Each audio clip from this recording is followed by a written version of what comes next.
wabarakatuh. Waalaikumsalam warahmatullahi wabarakatuh. Alhamdulillahirabbil alamin. Salatu wassalamu ala Rasulillah. Praise to Allah, the most merciful.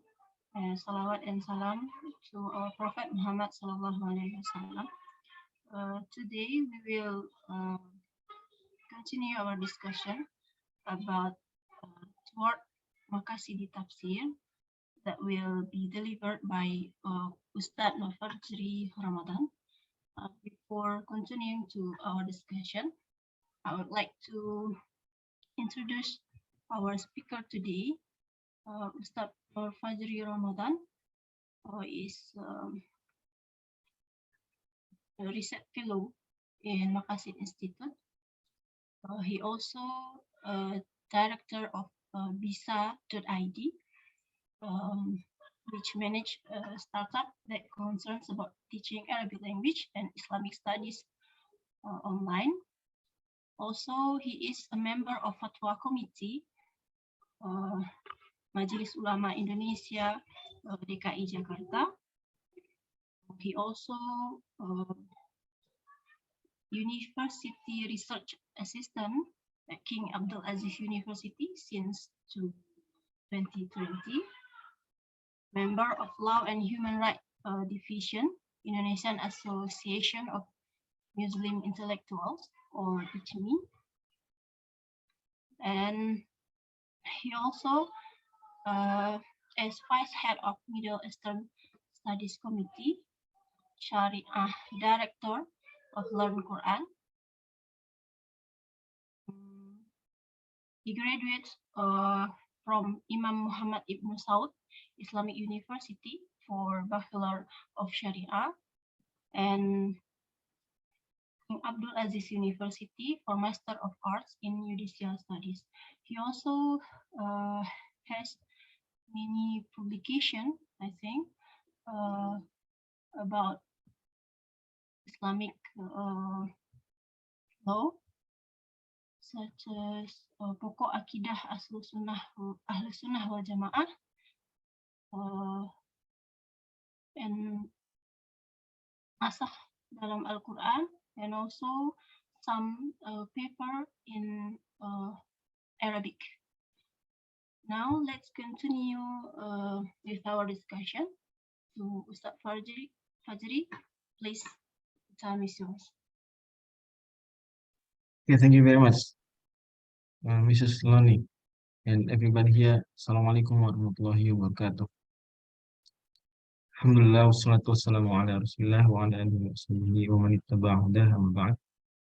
I praise Allah subhanahu wa ta'ala for his blessings for us, and also give my salutation and may peace also be for Prophet Muhammad sallallahu alaihi wasallam. So our lecture today, or our discussion, is about towards Maqasidi tafsir. Towards Maqasidi tafsir. And we all know that there is no single book on the globe today which is the real Maqasidi tafsir book. No single book. Not yet, at least. Therefore, some scholars right now, they are approaching to make some rules, some guidance towards Maqasidi tafsir.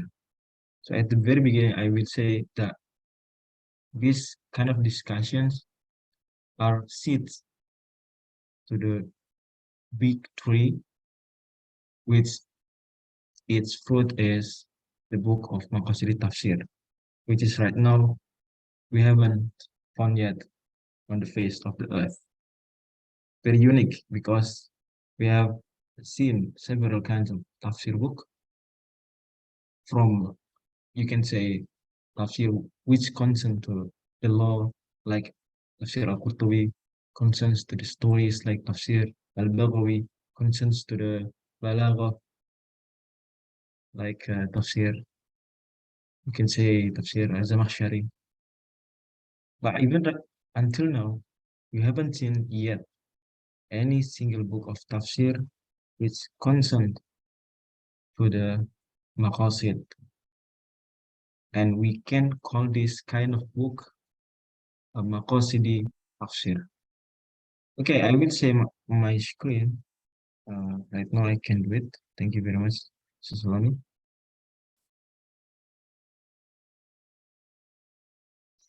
Okay, wait a minute. Bismillah. I will open our discussion by quoting one of the most popular scholar in Maqasid uh, Islamic science, who is Al-Imam Ash-Shatibi. Al-Imam Ash-Shatibi in his magnum opus Al-Muwafaqat.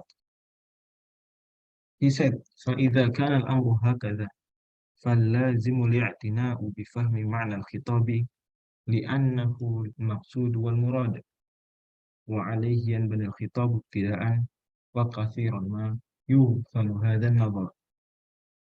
He said, after explaining several ideas, then it is obligatory to give more concern towards the meaning of the Quranic text, because it is, i.e., the meaning of the Quranic text, not only its text and six, it is its objective.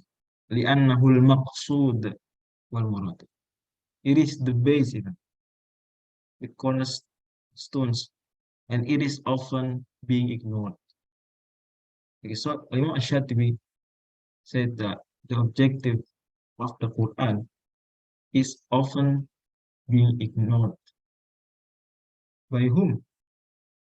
Of course, he meant by scholars even, not only by laymen like people, but as well among scholars.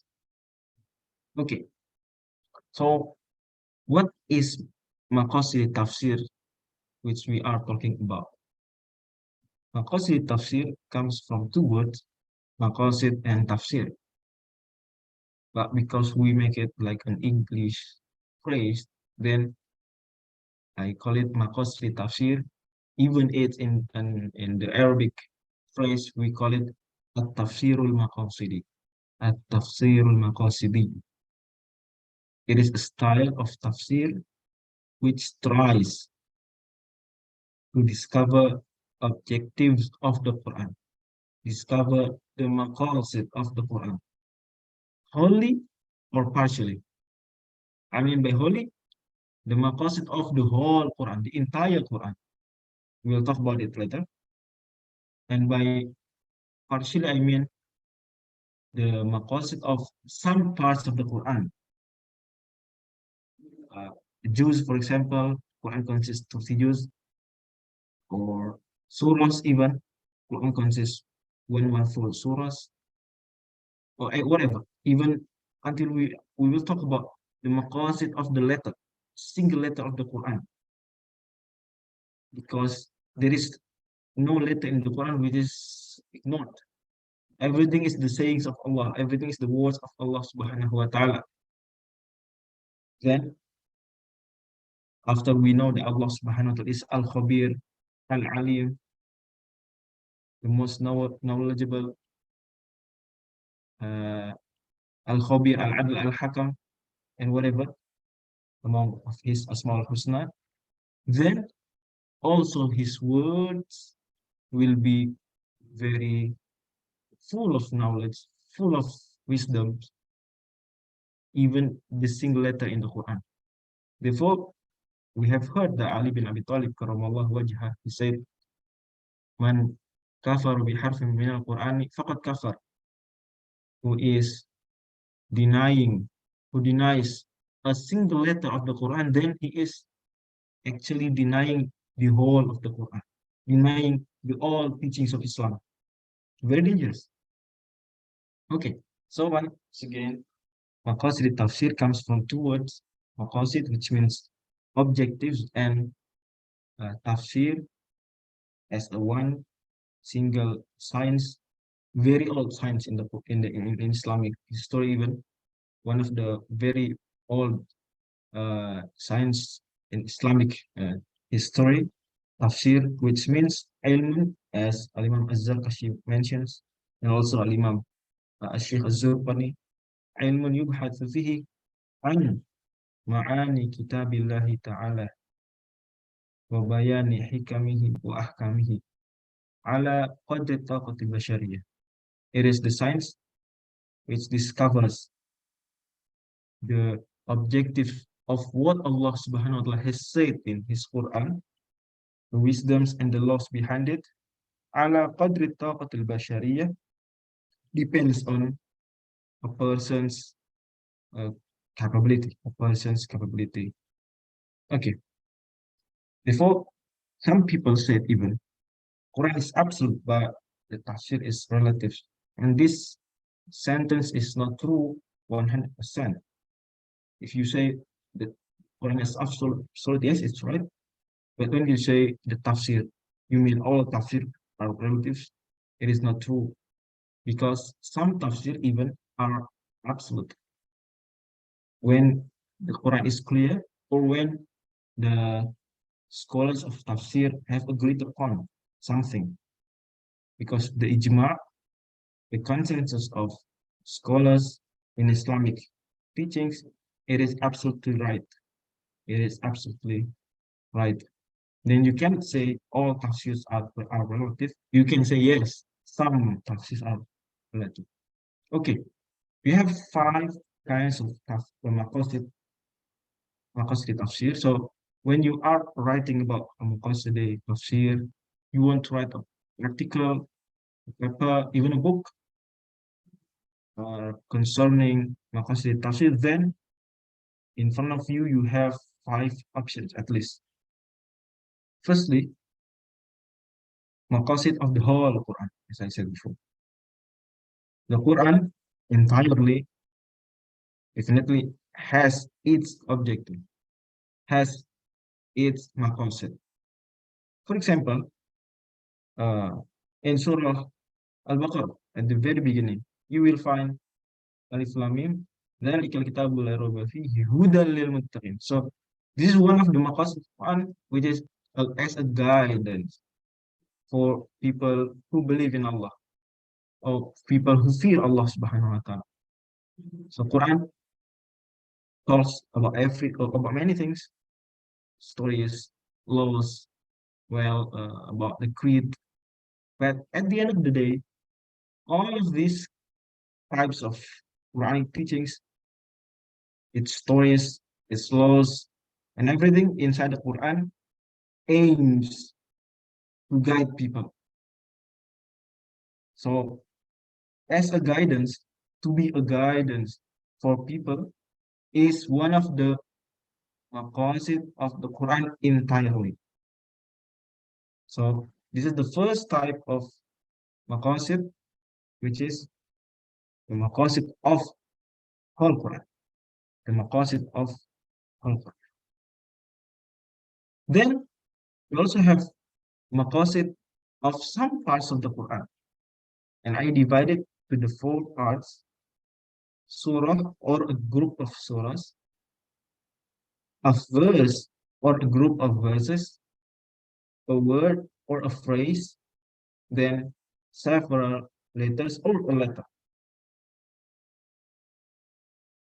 Okay, we all have known about maqasid of the whole Quran.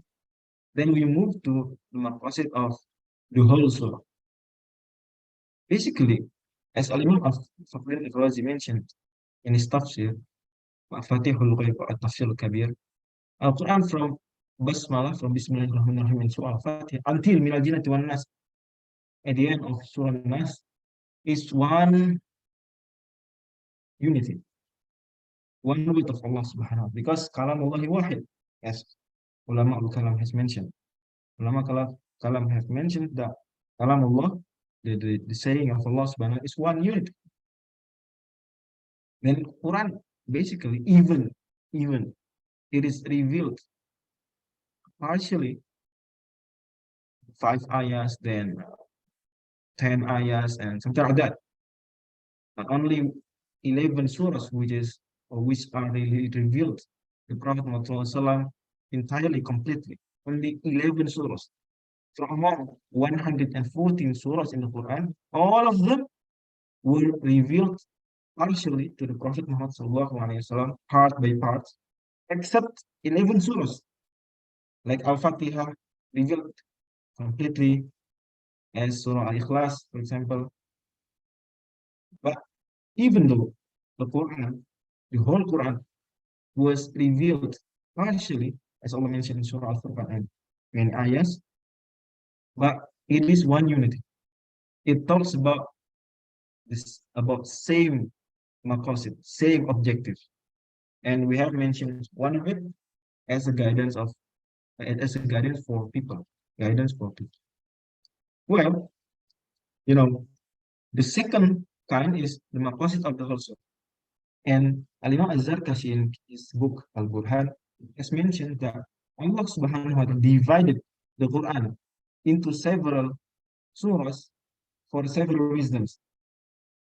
Of them is to show the unity of the themes of every surah.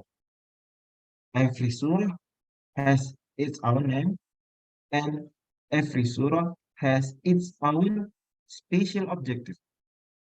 And this special objective of every surah support, at the end of the day, the big objectives of the whole Quran. You see, like a university, big university, for example, let's say University of Indonesia, well, it has several faculties, okay? University of Indonesia has its own vision, its own objectives, let's say like that, okay? And every faculties has its own specialties, objectives, works to do, and something like that. Unique and different from each other. But all of them support the vision and the objectives of the university as one unit. The Quran is like that, even much, much better. Every surah has its own story, its own objective. Let's say, let's take a example like Surah Al-Asr. If you read this surah, you can decide. Perhaps one of you can answer. What is the objective or the big theme that Allah subhanahu wa ta'ala wants to explain by this surah? Anybody want to answer? Okay, one answer. Very common surah in Indonesia. Every students in school, they read this surah before they go home. Anybody wants to answer? Yes, please.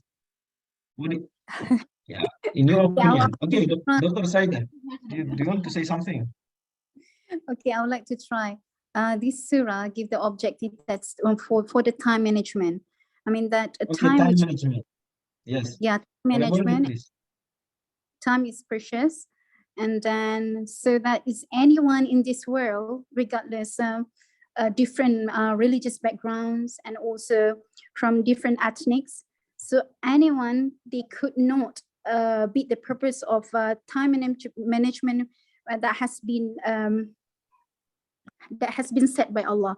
So this is the thing which is everyone has to agree that the time is precious, and then you cannot you have to properly decide what you're going to do. I mean that by the time pass, you cannot return to the I mean that to the period of time which is has just passed.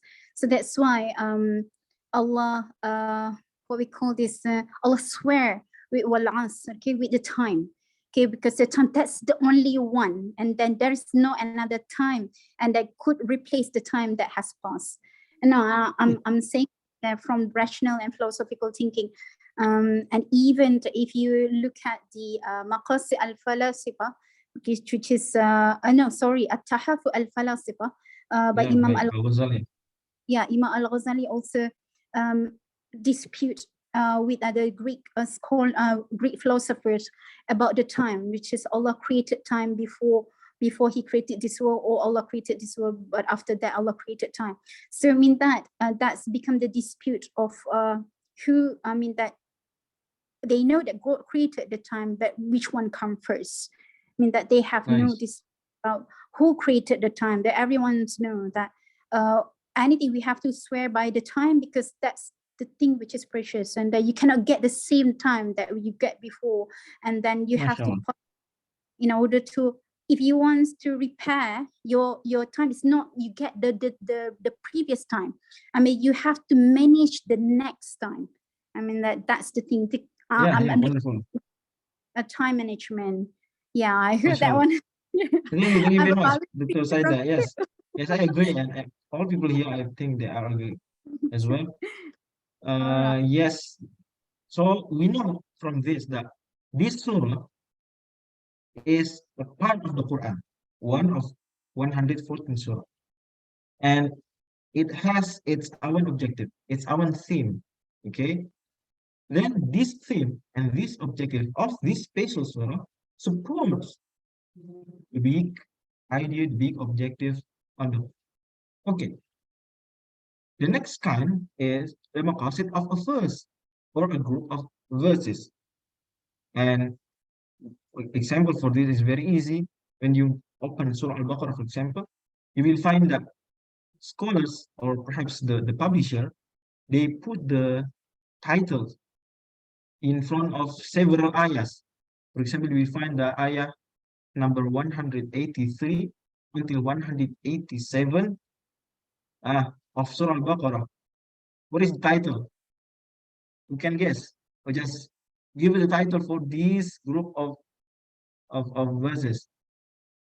Ya ayyuhalladzina amanu kutiba alaikumusiyam kama kutiba alal ladzina min qablikum la'allakum tattaqun. Oh, people who believe in Allah, it is obligatory for you to fast as people before you.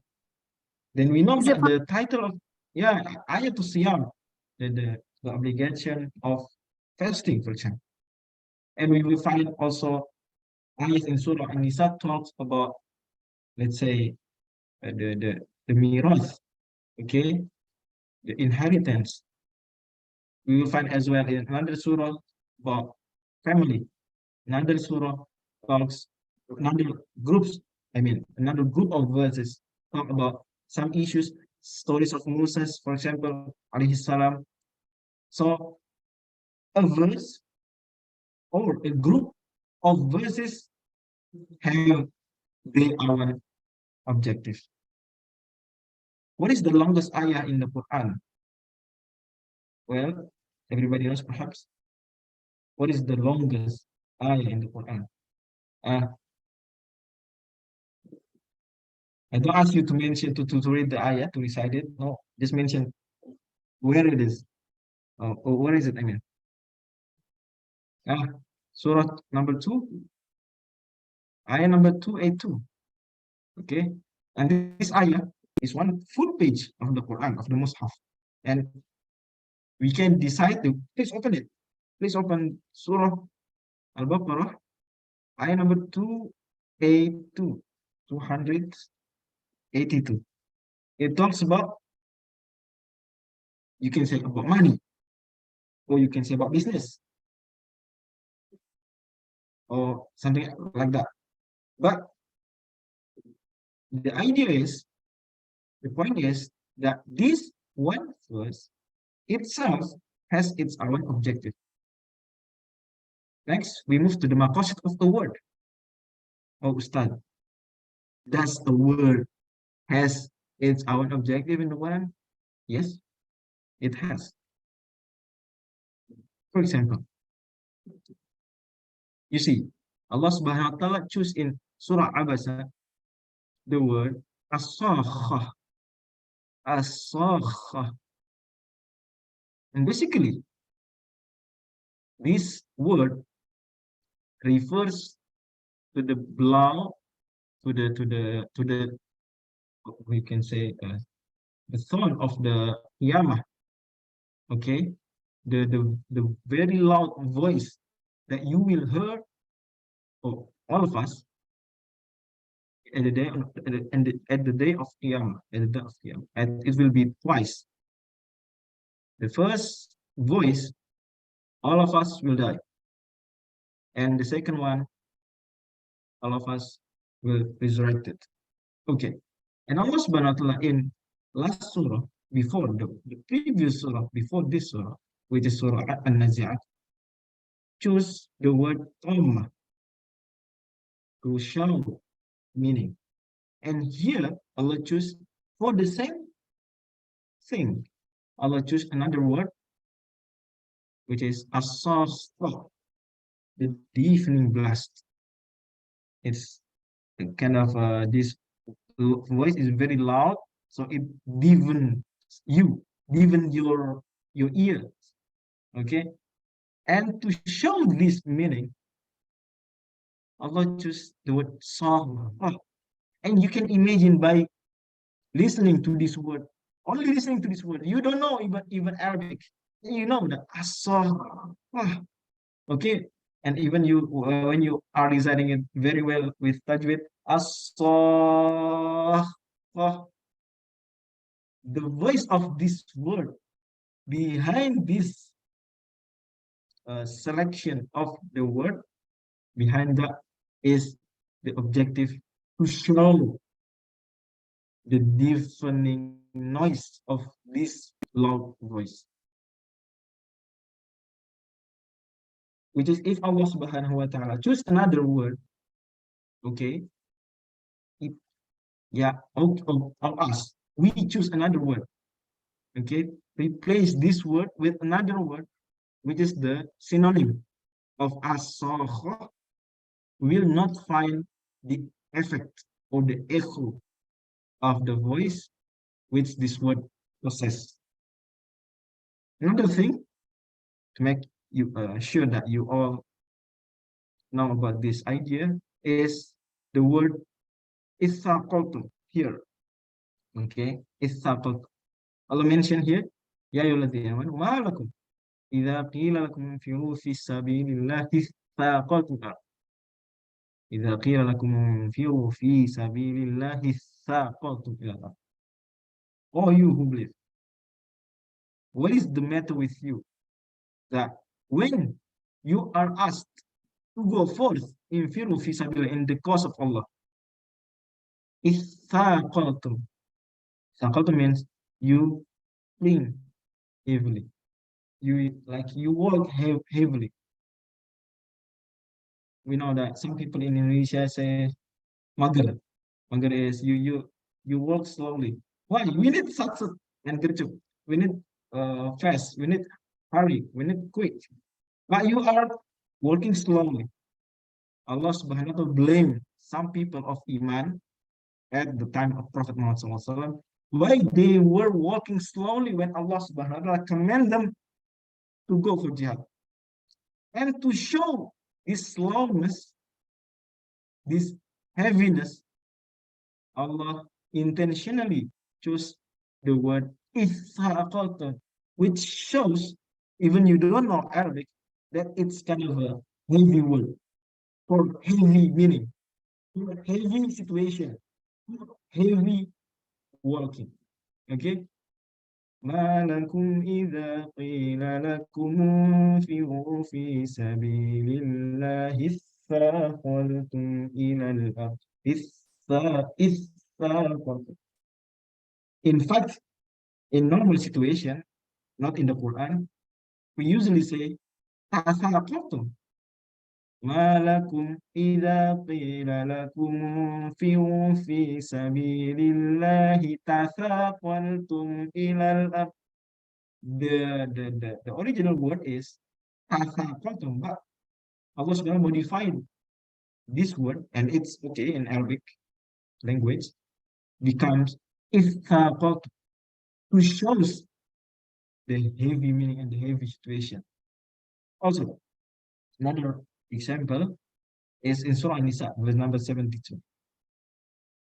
وَإِنَّ مِنكُمْ لَمَنْ لَيُبَطِّئَنَّ فَإِنْ أَصَابَتْكُمْ مُصِيبَةٌ. There are certainly among you men who would tarry behind. lags behind. La yubati'anna, we can say it's similar with ithaikotu. Among you, all people of Iman, some people, they are walking slowly. They make you even slower. La yubati'anna fa'in. And Allah, basically, in normal situation, we can. Now, usually we don't use this word. We use another word, which is much easier. But Allah subhanahu wa ta'ala wants to show. And this is the objective of the word. The objective, the word is to show the phenomenon behind this word. La yubaqi an. When you listen to this word, la yubaqi an nafa'in. It's just slow, very slow. Wa inna minkum laman la yubaqi an nafa'in asabatkum. Something like that. Also, yes, several letters or a letter even, and you find in surah, for example, surah Maryam, surah Maryam, when Allah subhanahu wa ta'ala always or almost always close the ayah, every ayah, with mat'iwat. ذكر رحمة ربك عبده زكريا إذ نادى ربه نداء خفيا ya, to show the mercy. But when it talks about something very serious, Allah subhanahu wa ta'ala replace the letter becomes dal. وَقَالُوا اتَّخَذَ اللَّهُ وَلَدًا لَقَدْ جِئْتُمْ شَيْئًا إِدًّا تكاد السماوات يتفطرن منه وتنشق الأرض وتخر الجبال هدا.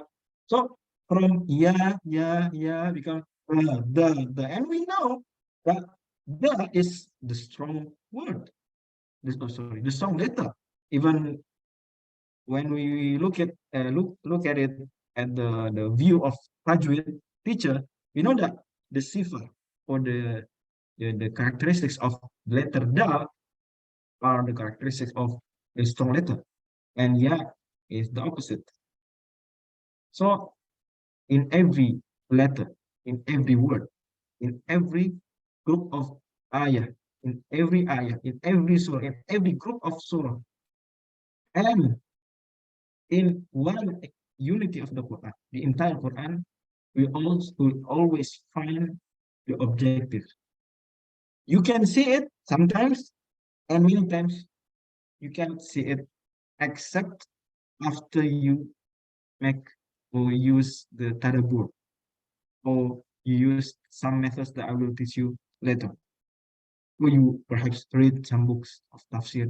After that, you will discover the objective behind the whole Quran, or the whole surah, or behind the ayah, behind the word, even behind the letter. Okay, how to discover it then?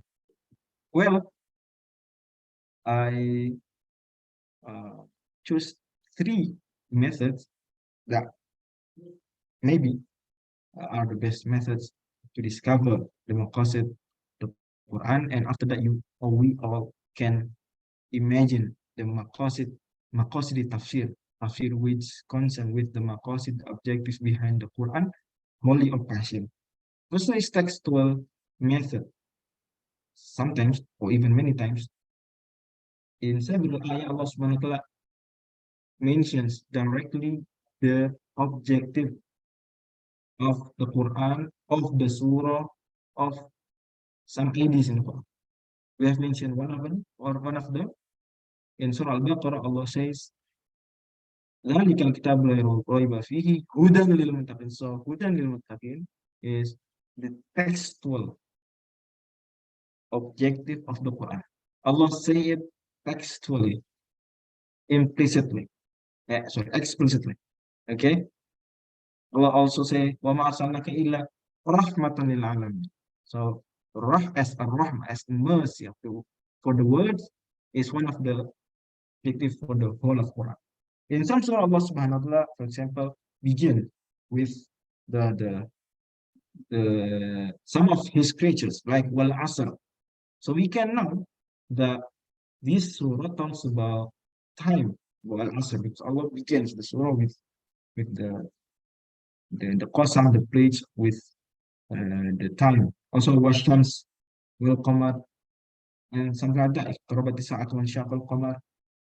And in several surah, Allah subhanahu wa ta'ala explicitly mentioned the maqasid of the surah or the maqasid of Quran. In Surah Hud, for example, Allah mentioned Alif Lam Ra, Kitabun Hikmat Ayat, Thumma Fusilat min ladun Hakimin Khabir, Allah ta'budu illallah. So one of the biggest maqasid of the Quran is to prevent people from shirk. Allah ta'budu illallah. Command people to worship only Allah subhanahu wa ta'ala. Okay. This is what we call textual method. Okay, so textual method is you find words, okay, phrase that shows explicitly what is the maqasid of the Quran only or the maqasid or the theme of a surah. But also, even when you cannot find any words, any sentence related to the maqasid or the objective of the Quran or the maqasid or objective of the surah itself, you still can make an inductive method by reciting the surah for several times, for example, with the full concentration, and then you think, okay, you make a conclusion that, okay, after reciting this surah and contemplating on it for several times, for a duration of time, for example, I have contemplated on this surah and think about it for 1 hour, for example, after Maghrib until Isha, I conclude, make a conclusion that the maqasid of this surah is A. The maqasid of this ayah is X. So this method is basically the most popular method among scholars who is writing books or tafsirs consists and mentions maqasid of the Quran. Most of them, and I have read many books of this, most of them, this is the most popular way, they contemplate for a surah or an ayah for several times, reading it time by time, and then give a conclusion. Okay, inductively, the maqasid of surah, for example, Al-Asr, is to manage our time. The maqasid of surah At-Takathur is to not ignore akhirah. The maqasid of surah Al-Ikhlas is to strengthen our tawheed. The maqasid of surah Al-Furqan is to show whether this is true or false. The maqasid of surah Al-Anfal and something like that. Okay, the most of this ayah. So the maqasid or the objectives are not mentioned literally in the ayah, in the surah, but you make your own conclusion by reading it. Okay, you discover it by yourself. So the difference between the first one and the second method is that in the first method, you can show which sentence is the so to say, that support the idea. Which sentence? Oh, this sentence is, literally says that the purpose, the objective of the Quran is A. The objective of the surah is X. But here you cannot show, you cannot mention which ayah and which sentence, which word literally supports your idea, supports your conclusion. But you can say, okay, the meaning, the general meaning, the general theme of this surah is A or X or like that. And the last one is the easiest one, the experimental method, that you only read a book which has mentioned objectives of surah, objectives of ayah, objectives of the Quran, like Tafsir Ibn Ashur. He always or almost, and sometimes he doesn't mention it literally. He almost mention the maqasid of the surah at the very beginning of the tafsir. He said, وَمَقْصُودُ surah, and the objective of this surah is A, B, C, D. Also, Basair al-Tamyiz in Arabic as well, by Al-Imam Al-Fayruz Abadi, and even this is the first book talk about the maqasid of every surah, But this one is tafsir book. This is the not a special book for maqasid surah. Also, this one is only the muqaddimah for a big tafsir. Maqasid al-Mabad by Al-Imam Al-Biqai. Al-Imam Feroz Abadi died 817 of Hijrah. Al-Imam Al-Biqai died 895 of Hijrah. And Al-Imam Ibn Ashur is one of the modern scholars, died yeah, not far ago. I think 1970 something, 1917 something. Okay, from Tunis. Okay, then if you want to be a Maqasidi Mufassir or try to do some kind of Maqasidi Tafsir, okay, these four things we have to concern about. Firstly is to master Arabic language. There I mean by mastering is to keep learning about it. The most important thing is you die and you are learning. Yeah, you die, you meet Allah subhanahu wa ta'ala, and you are on the way of learning Arabic. Also, you do tadabbur or observation of the Quran, think about it consistently, persistently, day by day, and don't forget to do it every day. And I've done it basically, and I find it's very beneficial for our life, not only for our spiritual life, but as well for every kinds of our aspect of life. And also, we practice the Quran teaching and know the basic of Maqasid science, because Maqasidi Tafsir is, you can say, the join between two big sciences. The science of Maqasid, we know Maqasid Sharia and something like that, and the science of Tafsir. Okay, but after this explanation, you will discover that the Maqasid of Quran is much wider than Maqasid of Sharia. Maqasid of Sharia is, you can say, only talk about the law, yeah, generally speaking, but the Maqasid of Quran speaks much more. Okay, and its benefits, it will increase our faith to the Quran, that it is indeed the guidance of our life. It helps you when you are memorizing the Quran, sorry, memorization, I mean. Okay, and it minimizes controversy. For example, you perhaps dispute with your friend about the meaning of ayah, or some scholars, let's say, some scholars dispute about what is this ayah meaning, what is the meaning of this ayah. Okay, then one of the things that we can make it a guide for minimize the controversy and guide us to select the stronger opinion is which opinion support the big idea, the big maqasid of the Quran. Okay, for example, you will find in some fiqh book that there are some strict rules regarding the fasting of Ramadan. Okay, for example, women who is pregnant, okay, and he breaks, or she breaks the fast, then what should she do?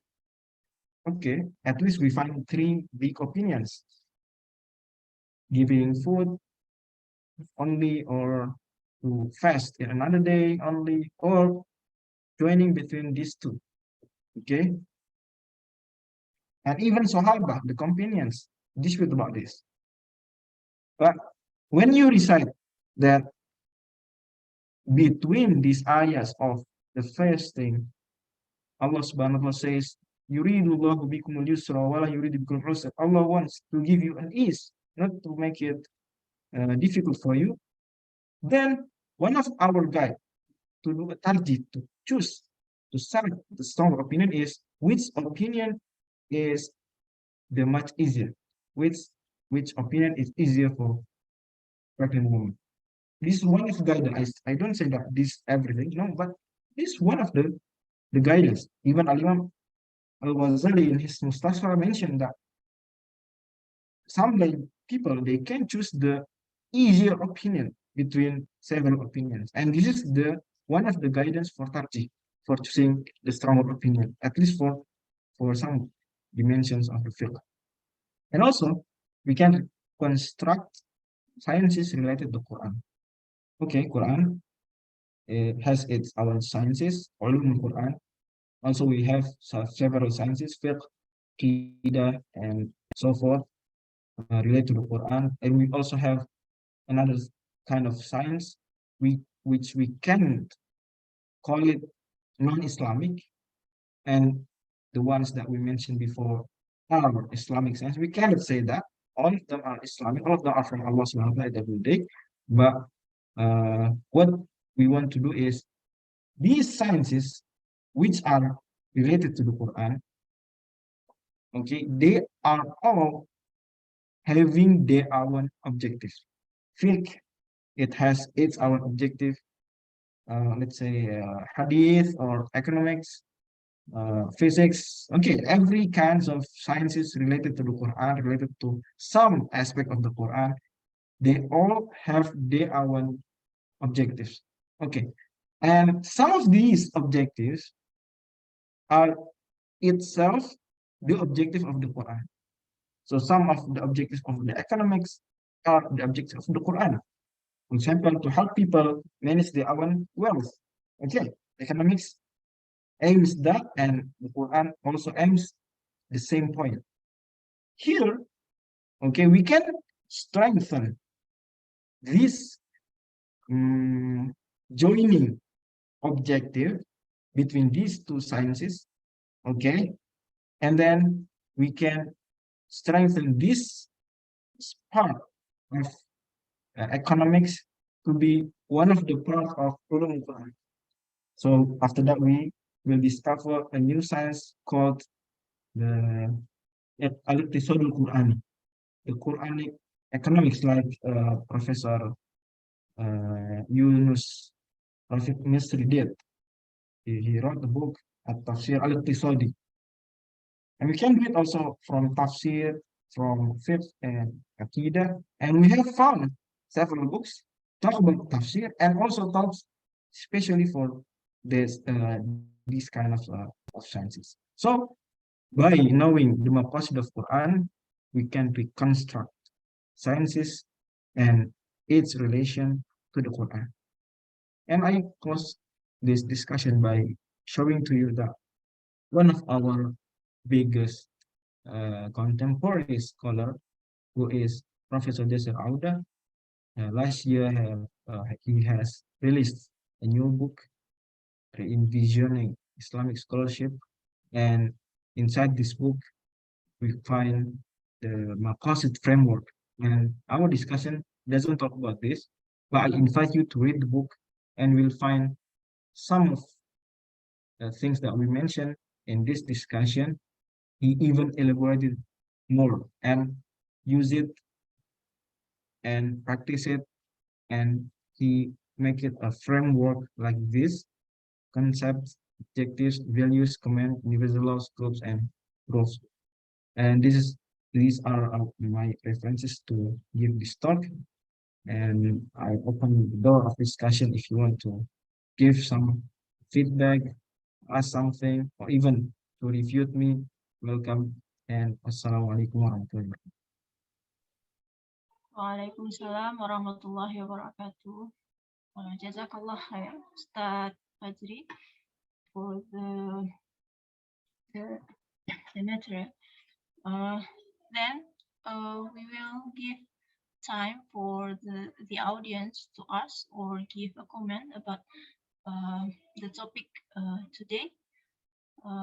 Anybody want to ask? Anyone to ask the question? Please raise your hand. Okay. Oh, Dr. Noor? There's Noor. Yeah, I would like to ask a question again. All right. So when you mentioned about the towards Maqasidi tafsir, is it just similar with the towards إعجاز القرآن in في اللغة? Because when you mention about towards Maqasid التفسير, and then it connects me with the إعجاز اللغوي. So of course for the Quran, and then we have another إعجاز, I mean the إعجاز القرآن على قارئ. But at the same time, when it comes to the you said about the openness to other sciences, so I can see that for those who want to see the just from the other sciences, they have to come to the text first. I mean the text of Quran, and then after that, can you hear me clearly, Ustaz Fajri? All right. Yeah, definitely, Okay. definitely. Listen to. Okay. All right, okay. Because I keep talking, I don't know that people are hearing me well or not. Okay. So here, mean that they have to come across the text, you know, because as far as I remember, even for the non-believers, okay, when they come to recite the Quranic ayah, if you have come across Leslie Hazelton, he is the agnostic Jews, and if I'm not mistaken, he's also one of the professors in university and in USA. And then so she mentioned about Leslie Hazelton. So she mentioned that she's not only be able to just read the Quran with the translation. She mentioned that I have to open like a few dictionaries to learn the Arabic language itself before I can understand the content of the Quran. And at the same time, it is not only the language, you have to learn about the culture of the Arabs at the same time. When it is in Quran, it's not something that you can simply read for the I can say that like you want to have like leisure time. You need a concentration, you need a focus. That's why Quran is an i'jaz, okay, which is the Holy Quran. That's why it's said it is Holy Quran. But it, I mean, it is not only limited to the discussion of the language, culture, but it open to the other sciences. Okay, for example, okay, I've just come across one ayah this morning in the ayah 143 in Surah Al-Baqarah. وكذلك جعلناكم أمة وسطا لتكونوا شهداء على الناس ويكون الرسول عليكم شهيدا. So this ayah mention about al-wasatiyah, okay, and thus we have made you a just community that you'll be witness over the people, and the messenger will be witness over you. So the term itself, I mean that wasata, it is not something that you can reach the meaning of moderate and balance and a middle. It's not only that, it's not just stop that. You have another contextual meaning, you know, you have to access to the other numbers of sciences. The first one is, okay, whenever you search the word wasata, it's come to with the literal meaning, which is middle, moderate, equilibrium, okay? But it open to the discussion to the multiple dimension, which is social, politics, education, and even civilization at large. So, and then these give me the ijaz of Quran, and then the Maqasid tafsir, which is something that closely related, but it needs to give a proper, presentation to be able people to understand in form of that in terms of its cluster, and in terms of its sciences, and then and in terms of its just a lower way. So from the point that you mentioned just now, so if I go back to the slides, you mentioned about the first is we have to go to the text, mastering the text, okay, and which is tadabbur. No, the second one is tadabbur, which is next step is the first one, you have to read the Quran, and the second one is you have to involve the critical thinking, which is what you is it the what approach you mentioned just now? Is it it's not Learning Arabic, doing tadabbur, no, practicing you the said Quran. Yes. yes, And knowing the basic of Maqasid. knowing the basic of Maqasid, right? And Yeah. the next one is experimental. So okay, this is just my question, okay? So whenever you read the Quran, and then how can you give the meaning, which is the objectives of Quran, impact to your daily life? Because some people, they just read, okay, maybe that's their routine, they read without thinking. So do you think that by the time you propose this Maqasid tafsir, and it will be able to anyone, it's just a layman, it's not someone who are among academics, to be able to prepare and manage their life in a more objective way, okay? Because we know that Quran is a book of the miraculous book, but people don't know the step and the guidance, okay? The one that you gave it to me, and everyone just now, for me is quite academic. It's quite academic, of course. And then how did you access, that this kind of idea to those who are laymen, who just know how to read the Quran and read the translation without going through the deeper meaning of the Quran itself? So do you think that it gives the justice for those who read the Quran, as just for those who are reading the Quran, and for those who want to getting the deeper meaning of the Quran by following just Lughawi and also the Maqasid tafsir that you mentioned? So is that the same way that can be accessed, or they have certain stages that, okay, for those who read the Quran, they can just read the Quran and getting the benefit as Allah promised that it's going to calm you down, and then it's just soothing the recitation of Quran is just soothing the ears of the listener. It's not only for Muslim, but even the non-Muslim who listen to the Quran, they can feel something, but the same thing that they cannot tell you what the feeling is, but they said it's calm.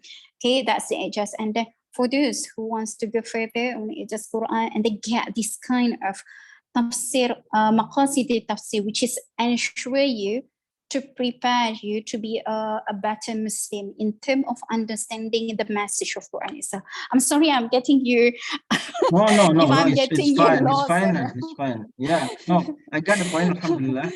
Okay, All right. I thank you very much, Dr. Saida, for this answer and this feedback. Actually, I find several feedbacks from your question, not only simple question. All right. Okay, I will answer you by saying 3 points. First point thank you. is the ayat that you mentioned, ayat Surah Al-Baqarah, ayat number 143. وَكَذَلِكَ جَعَلَكُمْ أُمَّةً وَسَطًا, and therefore we make you people of moderate, okay, a moderate nation, moderate people. It is the ayah itself is in the middle of Surah Al-Baqarah. The ayah itself gives you Really? position of ayah. Yes, MashaAllah.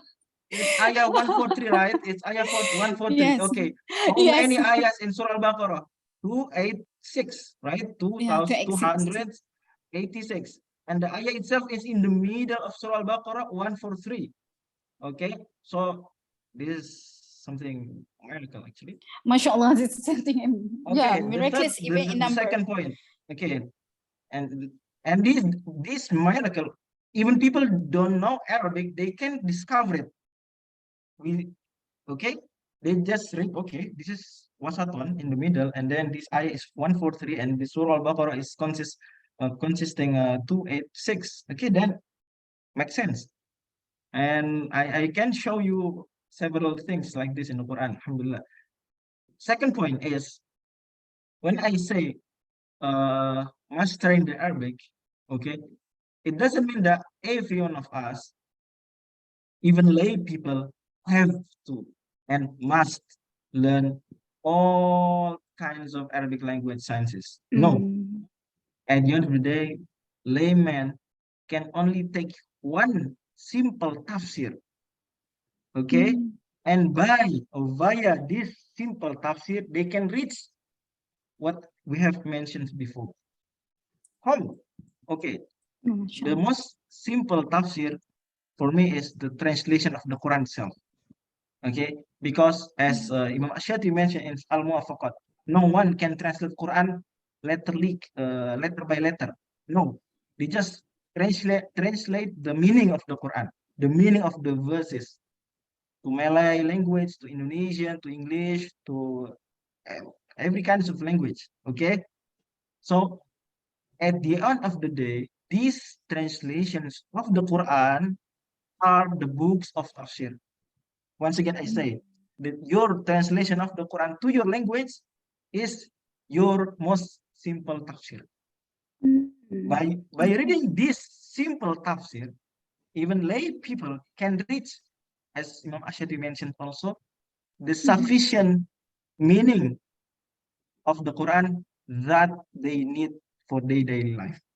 Once again, by only reading this simple tafsir, okay, this simple tafsir, which is the translation of the Quran to our language, lay people can get what really they need sufficiently from the Quran. Even they don't know about Arabic, just reading this small tafsir, okay?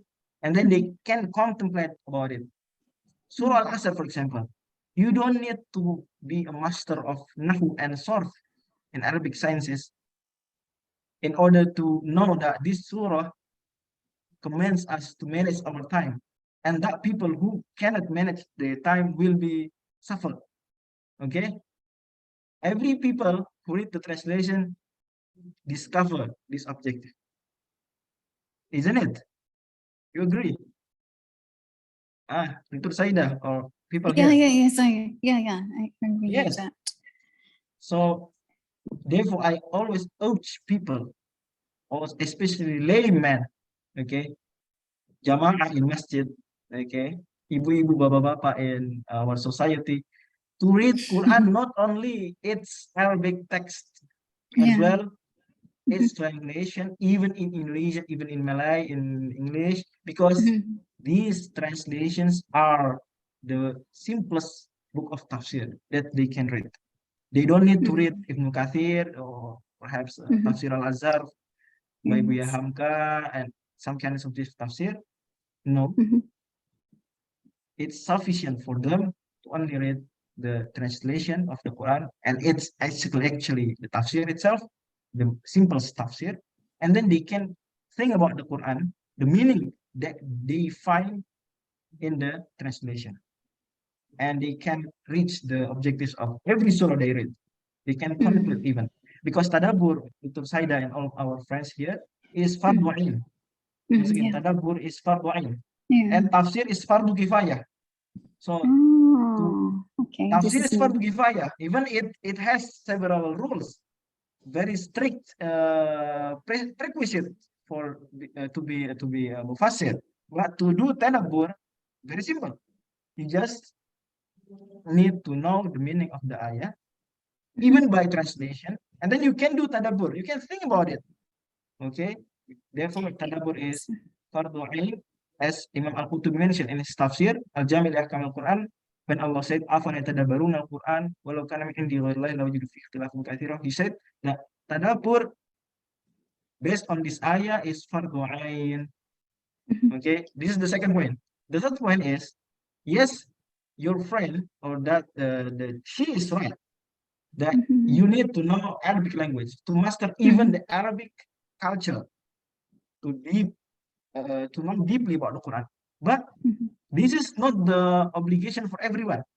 Mhm. You some people just need uh, this level, the simplest level, and then another one need or would at least want to know the second level, and so on. Okay, you can reach deeper, deeper, deeper by learning Quran and oh, sorry, learning Arabic more, and by learning Arabic culture more. Okay, so you have to know Arabic to go deeper, but Mhm. you don't need to know Arabic deeper when you are just need some sufficient or basic Mhm. understanding of the Quran. And this is fardu ain for every people. We don't force people to learn Arabic and then to learn Quran deeply for every kinds of people. No, no, because as Imam Ghazali mentioned in his Mustasfa, if you do that, you will destroy the world. Mhm. If you force every lay people to learn deeply Arabic, learn deeply tafsir, learn deeply fiqh, you will destroy the world. Who will build the, let's say, buildings? Who will clean your houses? Who will build something in the factories? So every kind of people, every dimension of our society, all of them have their own tasks. Our task as an academia, for example, is to teach them and but for the sufficient level, okay, Mhm. or the level that they need, and they have also their concentration, which is for example physics. They learn physics deeply. As for us, we don't learn physics deeper like them or economics. Though Yes. the economists learns economics very deeply, but we, as for example, lawyer, Islamic lawyer or mufassir, we don't do that. So by doing this, okay, every people will take their roles in Islamic society and do their best. This is these are three points of my answer. I hope that it answers your question. And welcome to Mrs. Uh, Zohra Jabin. Waalaikumsalam warahmatullahi wabarakatuh. Yeah, it's okay to join it very late. Perhaps the difference of time prevents you from attending from the beginning. But okay, regarding tadabbur on the meaning of the Quran that only person as compared to the tafsir of difference and the need to know so many questions in my mind. Okay, I just want to explain once again that we all okay from Pakistan. Welcome. We just talk and discuss about we can discover the maqasid, the objectives of the Quran wholly, entirely. So Quran itself as one unity has its objective, and then every part of the Quran also has their own objectives. Like Surah Al-Baqarah aims something, Surah Al-Imran aims another thing, and until Surah An-Nas. And all of these partial objectives of every surah support the big objective of the Quran. And we have mentioned also that some ayahs of every ayahs has its our objective or group of ayahs, and then some phrases, some letters, even one single letter behind that wisdoms, many wisdoms. And as a lay people who don't know much about Arabic, they can depend at least on a simple book of tafsir, which is the translation of the Quran into their own language. They read it and they put, for example, 30% of the daily tilawah for reading the translation. So, for example, you read the Quran every day, 1 hour. So you give 30% of this 1 hour to read the translation of the ayahs that you have read before. By doing this, and then you will start to think, and you will come up with your own conclusion of tadabbur. And this tadabbur is different from tafsir, because tafsir has its own strict rules, strict requisites. But for tadabbur, it's much easier. Even it's wajib, obligatory for everybody. So every one of us, I believe, if they read the translation of the Quran and then think through this translation, okay, they will find, yeah, some sufficient level of the understanding of the Quran and some basic level of knowledge about the objectives of the Quran. I hope that this helps you. Okay, Miss. So how can a person learn or read this Maqasid type know how of the Quran and do tadabbur? Okay, so doing tadabbur, you need three steps. Basically, I have several lectures about this, and you will find it on YouTube. If you type my name, for example, and try to know Fajri Romadhon tadabbur, you will find the. But unfortunately, it is in Indonesian. Perhaps one time we'll do it in English. Sorry, I forget. Sorry, I forget. Even I did Maqasid Surah, the Maqasid, the objectives of every surah. I did the serial of this, the series of YouTube series last Ramadan or before Ramadan. You will find it in YouTube actually, but unfortunately it's in Indonesian.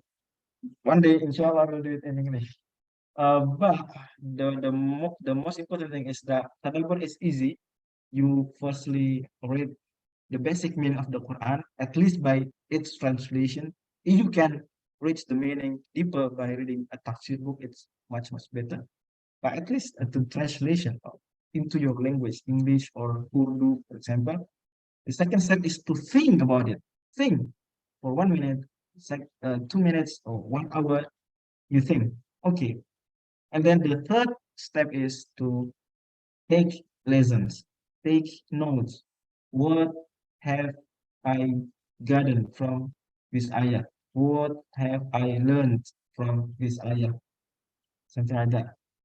Okay. And by doing these three simple steps, I believe that everybody, every Muslim, even non-Muslim, they can get very fruitful ideas from the Quran. Okay, please, Mrs. Zohra or Miss Zohra. Assalamu alaikum wa rahmatullahi wa barakatuhu. Waalaikumsalam warahmatullahi wabarakatuh. Thank you for replying to my questions, which I wrote. Yes, I like when you were replying to the earlier question, and also it was partly exactly what I was asking, but like I am learning the Quran, and I really want to learn the Quran, and I've done a PhD in finance, and then in my PhD, I moved to the Islamic finance and started digging the things and stuff, and then things in the Quran and in the muamalat regarding riba and the rest of the for what is halal and haram in contracts and everything. And this is how I moved into the Quranic part, or what Allah says about the transactions and everything.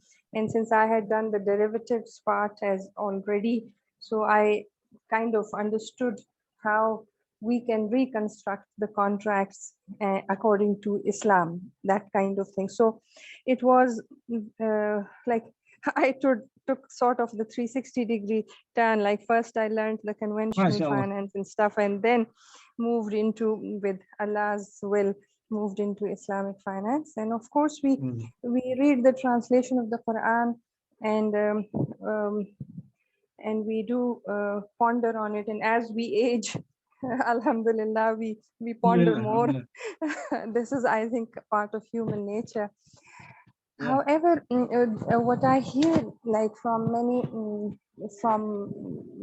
people who are teaching or a number of people who are teaching the Quran, and they have a lot of knowledge of the Quran, and they also give you the reference to the context, that what was the context in which this ayah was revealed, and then what did it mean and stuff. Because normally when we read the simple translation with little bit of tafsir, it's not enough. So however, these people or a number of these people say that you cannot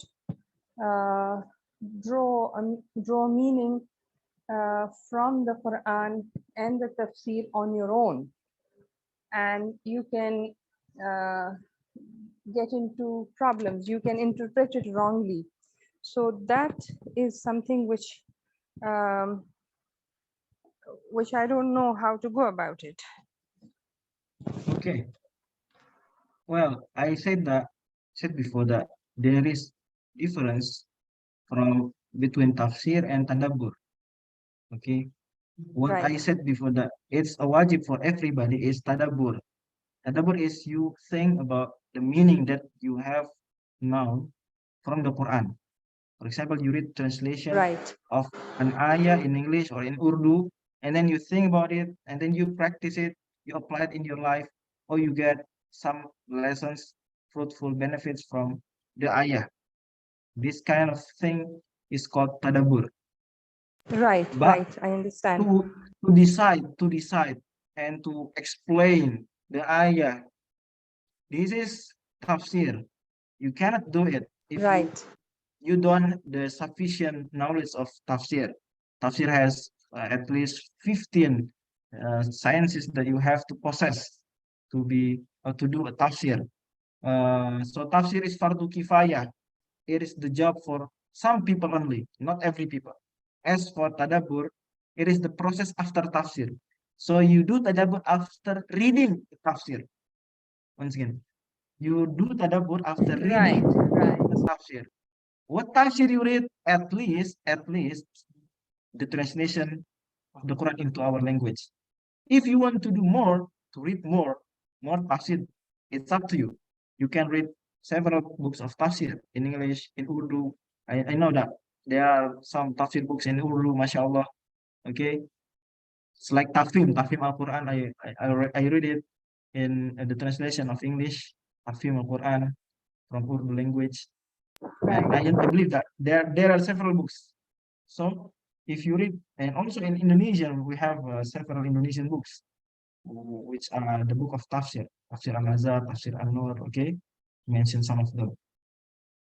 Then after reading these works, these tafsirs, then we derive.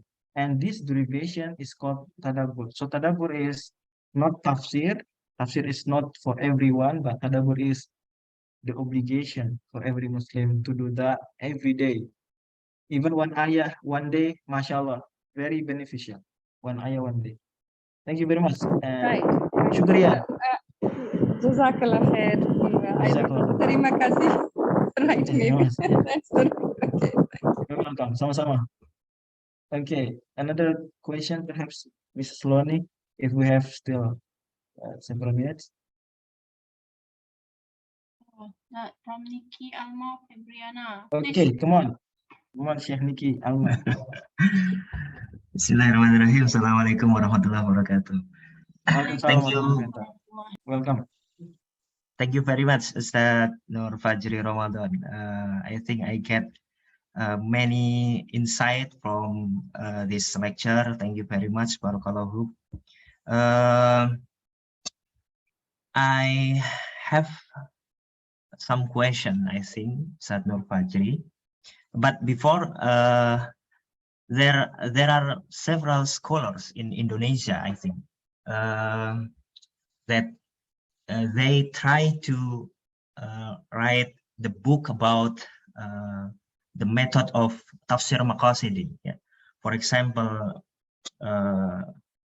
Dr. Abdul Mustaqim, I think you know as a lecturer in Win Sunan Kalijaga. Oh, yeah, Abdul Mustaqim, yes. And before that, we have methodology study Al-Quran by written Ulil Absor, Abdallah, I read the book. I've read the book, the red one. Ghazali, and so on. They all explain about one principle, I think something new. Yeah, the principle is al-ibrah bil maqasid. Yeah. How about your opinion? What's your opinion, Ustaz Nur Fajri, about this principle, al-ibrah bil maqasid? Yeah, that I think the classical scholars did not explain about this principle. What's your opinion about this principle, Ustaz Nur Fajri? Okay, well, thank you very much, Sheikh Niki Alma. Sheikh Alma, by the way, he has graduated from UM in Malaysia. Some of our friends here are Malaysians. Sheikh Niki Alma was living in KL for some period of time. And thank you for this question. As for the Al-Ibra bil Maqasid, basically there are some people who want to give the higher position for Maqasid, even to break some pattern rules or ijma or consensus in Islam. And they try to quote, for example, Al-Imam At-Tufi, Najmuddin At-Tufi, that he says that Maqasid, even it is higher than ijma, than nas, then we give it priority even to break the ijma. Okay, but this quote is not completely true, because Al-Imam At-Tufi has explained what does he mean by this in several books, not only in one book. You say that it is only in mu'amalat, not in everything, and it's even the sharp the what to say, the prerequisite for do that is very strict, because the maqasid should, or not should, has to be qat'i. The maqasid has to be qat'i. It means that the maqasid itself should be the ijma. So actually we don't talk about the maqasid versus ijma, we talk about ijma versus ijma, if you can say ijma versus ijma. Okay, so the concept that some people bring to give more priority to maqasid, even to break the rule which is consensus in Islam, is not true. Okay, especially some of them, when they mention this is the maqasid of Sharia, this is the maqasid of this ayah, basically they try to Islam, or so to say, to make an aslama, to Islamatize the the things in some other civilization. Okay, for example, in some other civilization, homosexuality is okay, and they said this is the maqasid of Sharia, that we should promote homosexuality because it is the maqasid of Sharia, is Sharia wants people to do whatever they want, something like that. So for example, okay, the freedom to choose, okay, and basically it's not true, because what they mention and call the maqasid of Sharia, perhaps it is not the maqasid Sharia. Oh, definitely it's not the maqasid Sharia. It is what you say the maqasid Sharia, perhaps the maqasid of some other civilization, the maqasid of some other evil things.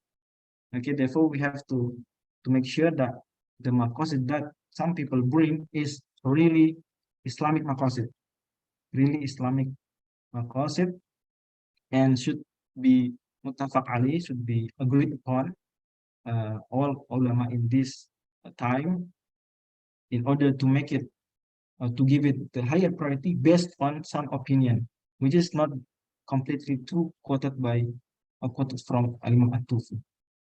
So once again, al-ibra bil maqasid, if they mean by this phrase is what I mentioned before, that the answer is what I mentioned before. But if they want to do tarjih in some small issues, okay, using the maqasid, then I have explained in our discussion before that by knowing the maqasid of Al-Quran, we can decide which opinion is stronger. So maqasid is one of the way that we do tarjih between some opinions. Okay, we can do it like in some Islamic organization, they tend to choose a taysir, to choose the easier opinion, right? One of the principle of 16 principles in one of Islamic organization in Indonesia, taysir fil ibadah, to give an ease, to give an ease in kind of in term of ibadah, term of rituals. Then when they find two opinions, one of them is strict and another one is easy, then it's okay, because Allah said in the Quran, yuridullahu bikumul yusra wa la yuridu bikumul usra. Yeah. Ma anzalna alaikal Qur'ana litashqa. We don't reveal this Quran to you to make you suffer. Then we can choose the easier opinion based on this guidance, which is the Maqasid of Al-Quran. So it depends. What do they mean?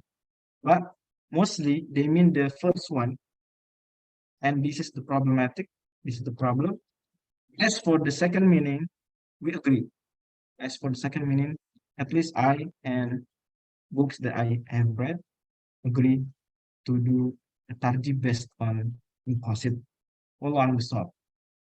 I hope that I answered the question. Okay, thank you very much, Mr. Romal Ustad Nur Fajri. Is it clear, Shahniki? Yes, it's very clear. Yes. Okay, alhamdulillah. I hope.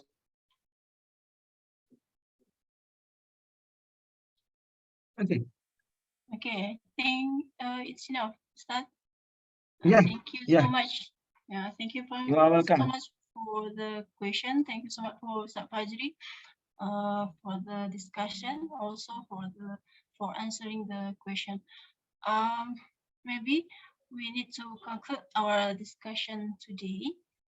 As Ustad Fajri delivered today, Maqasidi tafsir is a style of tafsir. A style of tafsir trying to discover objective of Al-Quran, wholly or partially. And then we can, how we can do it? We can do it by textual method, inductive or experimentally.